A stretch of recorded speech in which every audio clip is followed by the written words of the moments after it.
Many games are revered as classics, never aging jewels that still glisten after 10, 15, 20 plus years. Other such games are nothing more than just a shadow of what they once were.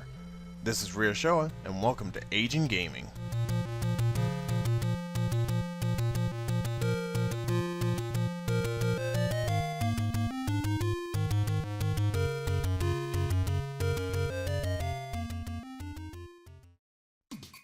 You know, I am feeling a little guilty.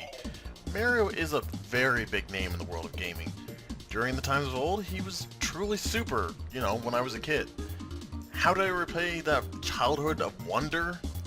By poo-pooing all over Super Mario Kart. Yep. Very, very good, Rio. Very good. That is classy. Well, let's give the portly plumber another shot. The game of the day? Mario RPG, Legend of the Seven Stars. But did I really need to confirm that for you? Like, the title is right there above you, and I just finished doing the intro even, if, you're full screened or whatever.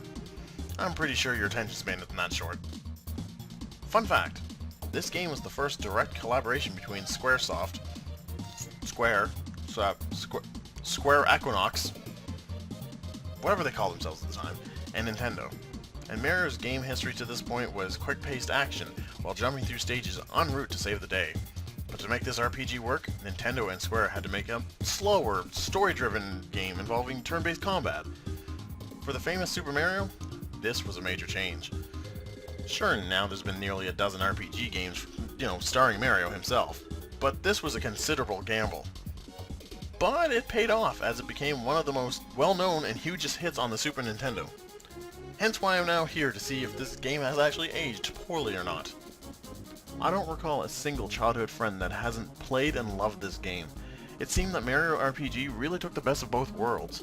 That is, Mario, who was considered the pinnacle of gaming at the time, and the famous RPG elements that made Square so famous. I know I had really gotten into it as well back then, and the ads in Nintendo Power got a lot of us super hyped about the idea. Our local video store ended up putting up posters all over the place as well. This was obviously a big deal, not just to random kids, but in the eyes of the developers too. Nintendo really wanted to push this game. But today, I'm here to play through the game, and see if it's just the nostalgia speaking out for this game, or if after all these years, Legend of the Seven Stars is still the legendary masterpiece we remember it being. Oh no! Peach has been kidnapped. That's such a twist. Bowser, you fiend. Similar to many other... actually, hold up a second before I start. Mario has Peach over for company, and he goes inside and ignores her? Like, did they have a fight or something? I mean, sure, she seems like she's having a good enough time, but dude, come on! You're literally living next door to Bowser! Perhaps keep an eye out the window? I don't know! Whatever, Mario, if that's how you play it, let's just move along. Like I was saying, similar to many other Mario games, the plot starts out the same, and honestly, it's not really annoying, more like funny. But the classic plot gets thrown out the window pretty quickly as Mario, Peach, and Bowser all get thrown out of Bowser's Keep by a giant sword that has split the Star Road into 7 pieces.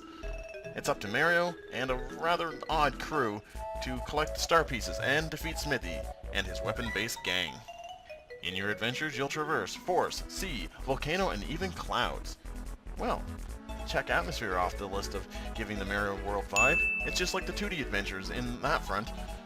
And by using the same graphics engine as Donkey Kong Country, Mario RPG has a pleasant 3D feel to it. I must admit, the Mushroom Kingdom itself is kind of strange looking. Considering the spin on future Mario titles that have taken it on, the Mushroom Kingdom really feels like it has a Final Fantasy feel to it? I don't know. That's just my personal opinion. But it is still nice to look at. The characters themselves look pretty decent. Mario looks like Mario, Bowser looks like Bowser, Peach looks like... Toadstool. Yeah, she's called Toadstool in the Western version of the games, until Mario 64, I think? But, I think the original translations continue to call her Peach, so whatever. All the baddies also appear pretty appropriately too. I mean, look at the Goombas, the Koopas, even the Hammer Bros. I mean, whoa! What the hell is that thing? What is it? Is that a dog's head? I think someone graffitied all over it too. Ew! I do not like whatever the hell this thing is. Belome? What the fuck is a Belome? What? And why is this carrot monster a thing? I don't understand these creatures. I don't understand why these things are in my Mario game. Stop! There is an obvious split with the enemy design choices in this game. Like, you have Spinies with masks, which is a little strange, but still a Mario enemy, fighting side by side with this frog mutation. I think it's a gecko, maybe? I don't know. Like, okay, the Smithy gang are weapon people from some other type of world. Sure, that's fine. But even they look like they've been Marioized. Marioified? I don't know. Some kind of mirror kind of weapon, either way. It's also strange. Ooh. That paratrooper looks like he's not been sharing the cake. Yeah. Maybe some of the Mario enemies do look a little off too, I guess. I mean, why didn't you? Why didn't you share the cake? Why didn't you share? I wanted some of that cake too, you fat mother.